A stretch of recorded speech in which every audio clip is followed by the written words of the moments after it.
Valve has finally broken their silence on CS2 because yesterday there was an interview that came out with PC Gamer that they did with Valve where they asked some questions about CS2, and I just want to briefly go over all of the things they talked about right after a quick word from skinsmonkey. Today's video is sponsored by skinsmonkey. Skinsmonkey is a site where you can trade your skins that you don't want anymore to get some fresh, clean, new skins. All you do is you log in through Steam and then put in the items that you don't want anymore, grab the items that you do, and then click trades. Trades happen almost immediately, and any extra balance that you don't use in your current trade will roll over so you can use it in a future trade as well. Right now you can get a free $5 if you use code Austin on the site, and if you were to use my code you get an extra 5% on top of the 30% deposit bonus. So let's say that you deposit $100, you would get $135 on the site, and you can use that for a future trade. So go ahead and check out skinsmonkey, and let's get right back into the video. Now Valve actually came out right away in the interview and said that the reason that this game is called Counter-Strike 2 instead of just being an update for CSGO is because it's obviously on the new engine, but there's been so many changes and it's basically just a complete overhaul, so they decided to rebrand it into CS2, and with this in mind they are planning on continuing CS for years and years to come,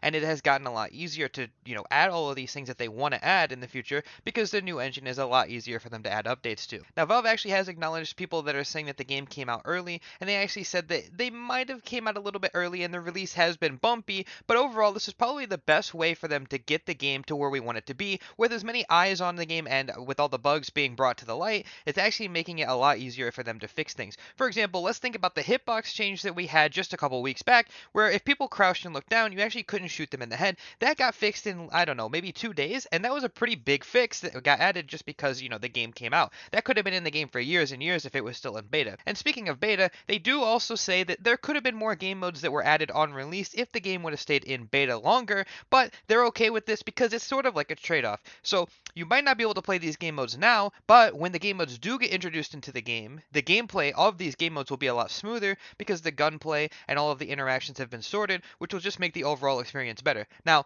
it is a shame for those people that wanted to play those game modes currently, and it is, obviously pretty lame that you just can't go queue them, but hopefully in the future when they get added, they'll be bigger and better than they ever were before. And speaking of which, they also want to add maybe even more game modes, and who knows what that could be. Maybe like something like a capture the flag could be kind of cool. I don't know. They also said that they are looking into adding new guns into the future as well, but obviously with the game being kind of, all over the place right now, they don't actually have anything planned yet, but I'm sure that in the upcoming months we'll probably see plenty of new things that are getting teased and talked about, maybe within the first operation. Now, one of the biggest things that they talked about is that the sprays are actually going to be a little bit different in CS2 as opposed to CSGO. Now, they didn't actually just say that, but they kind of confirmed that it is going to be a little bit different, just a tiny bit. And the reason is because if you guys didn't know, in CSGO, if you had 64 tick servers and you had 128 tick servers, now these servers had different spray controls depending on where you were playing. So with 64 tick, you didn't have to pull down as much because the server updates slower, and with 128 tick, you had to pull down pretty quick. Now, what's happened here is that in CS2 with SubTick,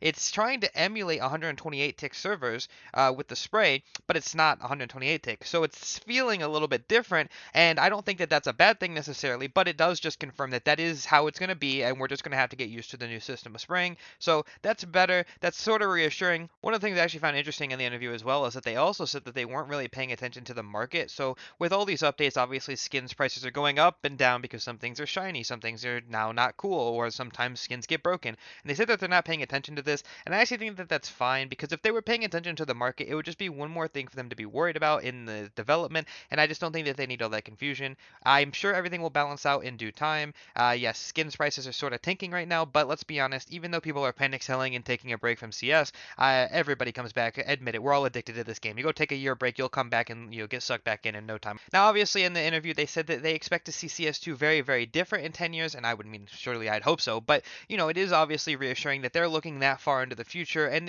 we might have a little bit of a rough patch right now with CS, but in the grand scheme of things, it'll always be worth it, because the game will more than likely be bigger and better than CSGO ever was, and I actually think that's not a bad place to close it out. Just remember to always look towards the future. Try to be as optimistic as you possibly can. Let's not forget that Valve made the game that we all love and we all praise as being perfect. They did make CSGO, and if we have any hope for them in the future, they can make CS2 just as good. And with that being said, if you guys did enjoy the video, make sure you guys subscribe to the channel. If you guys want to look at the article, there will be a link in the description. You can go read for yourself. There's a few more things in here that I didn't really talk about, so you can go have a look if you want. Very good read, and yeah, that's pretty much it. Appreciate you guys as always. Much love.